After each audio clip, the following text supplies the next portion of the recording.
net zero by 2050. At first blush, it sounds like a code phrase one would hear in the halls of MI6 or in the Ministry of Defence. But as British citizens or residents, we should remember it. In simple terms, it is a declaration by Britain to become carbon neutral in 30 years. This may sound like no big deal, but you would be mistaken.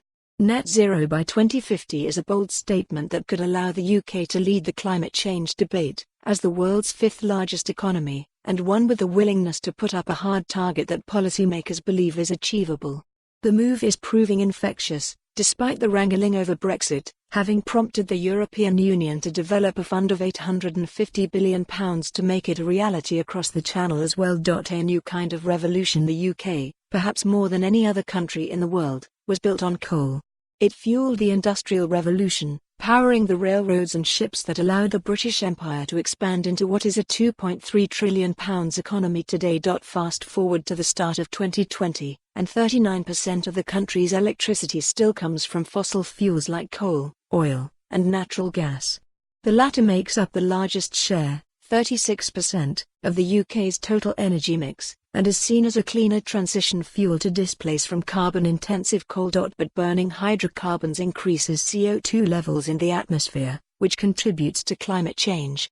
Now the country is out to serve as a trailblazer of sorts once more by embarking on a revolution of a different kind, looking to balance carbon emissions with carbon removal, and give business a 3-decade-long roadmap to invest accordingly. It's important for our businesses to be able to plan knowing what the long-term direction is, says Baroness Brown of Cambridge, the Deputy Chair of the Committee on Climate Change. I think it's important for the UK to show a leadership role in encouraging others to follow suit.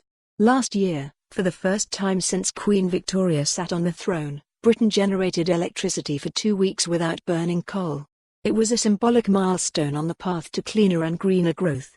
Here's another inspiring fact. In the third quarter of 2019, renewables generated more electricity than fossil fuels. For the latest installment of CNN's The Global Energy Challenge, we travelled across the country to see how the UK had achieved this, from Cornwall in the southwest for onshore wind, to Somerset to witness the largest single construction project in Europe, the Hinkley Point C nuclear plant.